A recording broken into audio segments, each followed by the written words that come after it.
এই যে সেই আমার হারিয়ে যাওয়া বন্ধু দেখুন, নন্দিতা দি। মানে আনফর্চুনেটলি আবার আজকের পাথফাইন্ডারে এসেছে, আমি ভীষণ মিস করছিলাম। আজ কিন্তু আমি ফোন নাম্বার নিয়ে নিয়েছি। শোন একটা চুমু খাই।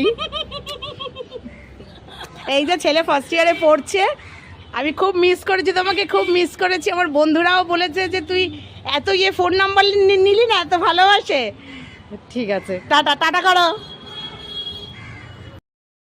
এইটা বলো, এইটা বলো, কি বলো ওখানে? ওই যে ওখানে আগুন লেগেছে না হোটেলে তারাপীঠে? না, এই তো তোমার এই যে মির্জাকালী স্ট্রিটে। আচ্ছা হ্যাঁ বলো। ওখানে হোটেলের নাম বলছে শিখা। আমি তখন বলছি আরে শিখা, শিখার নাম আবার দেখতে পাচ্ছি। এখনকার দিনে মানে এই বন্ধুত্ব পাওয়া যায় না, কিন্তু কত ভালোবাসলে তবে। একটা চুমু খাই।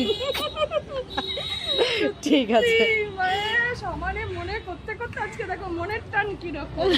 একদম একদম। যখনই লোটে মাছ করি না তোমার কথা কি মনে পড়ে। সত্যি পাথফাইন্ডারে কেন বলো? পাথফাইন্ডারে তোমাদের সাথে দেখা করতে, তোমাদের টানে। আরে বাবা, আমার ছেলেকে কি বলছিলে এখান দিয়ে? এখান দিয়ে ওকে দেখতে পেলাম, আমি তখন ওকে বলছি চল শিখা আন্টির সাথে দেখা করে যাই। ও মা, আমার ভাগ্য ঘুরে গেল, আমার ভাগ্য ঘুরে গেল।